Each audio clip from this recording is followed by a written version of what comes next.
Lindsey hands off to Sutton. Blocked by Fant. Wants to throw downfield and caught.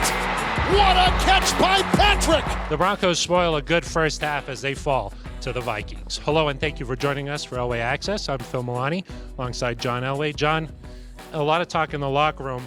Is learning to win a process? Well, I mean, I think that obviously we're playing hard, and that's the thing that I'm excited about is they're playing hard and just not playing well enough to win. That's the key thing. It's not about learning how to win. It's about eliminate the mistakes that prevent us from winning. And I think we continue to play hard. If we do that, continue to our mistakes in Minnesota were big the second half, and that's what cost us. And so to be able to win football games, it's a matter of not making mistakes, and then we continue to get better there. But obviously we weren't good enough again in Minnesota to win the game. So it's all about taking care of what we're supposed to do and our leverages and understand what we're doing on the offensive side as well as the defensive side and not having the mistakes we have. How about Brandon Allen going on the road? First start ever there, tough environment. Really did a nice job. I mean, it's a really loud situation and really tough to think in there and communicate with everybody there. So, he played like he was, a 6-year vet. Made some big plays for us and ran the ball and made some plays with his legs too. So Brandon did a nice job. A lot of talk this week around the league about the pass interference stuff. Previous play that there was no pass interference. That play is now under review. Ed Fangio has challenged that play. It was before the 2-minute warning. How have the results differed from what you guys intended on the competition committee? Well, they're only going to overturn things that are absolutely blatant. And so I think the reason the rule went in was to prevent any kind of play like happened in the championship game last year with New Orleans and the Rams. And so to try to eliminate that blatant pass interference. So that's why I think that we're not challenging a lot of the pass interference, because unless it's really, really, really blatant, they're not going to overturn it.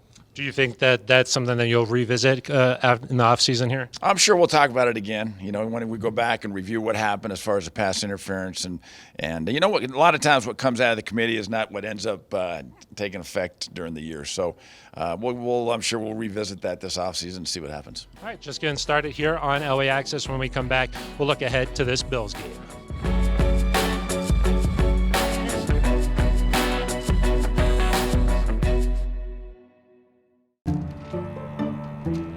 When you're ready to buy a house, a mortgage from U.S. Bank could help make it possible.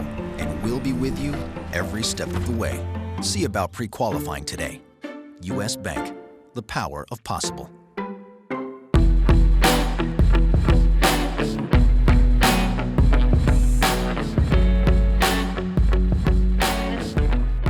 Back here on Elway Access. John, the college season heating up here. Where are you in the scouting process? Are you planning to go to any games here soon? Yeah, we do. We're still going to go hit some bowl games, but there's still some football games left that we'll hit. So we're gonna actually head to see that Ohio State-Penn State game on the way to Buffalo this weekend, and obviously a lot of football players at Ohio State and Penn State. So we'll do that. But we've been in the process of doing that, and so it goes on, the whole year. So we're in that process now, trying to, put grades on all the college guys and get ready to, for the draft in April. John, heading to Buffalo this week. Do you have a favorite memory playing up there in Western New York?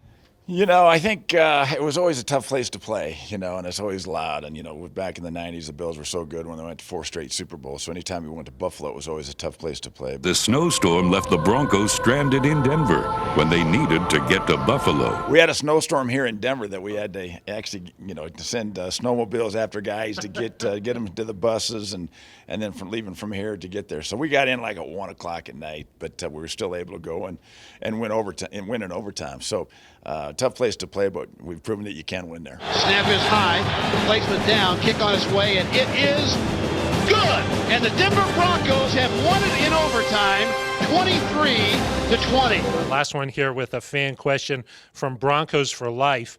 What role will virtual reality tools and analytics play in the future for quarterbacks looking to make it to the NFL? And have you personally tried VR tool out? What do you think about it as a former player?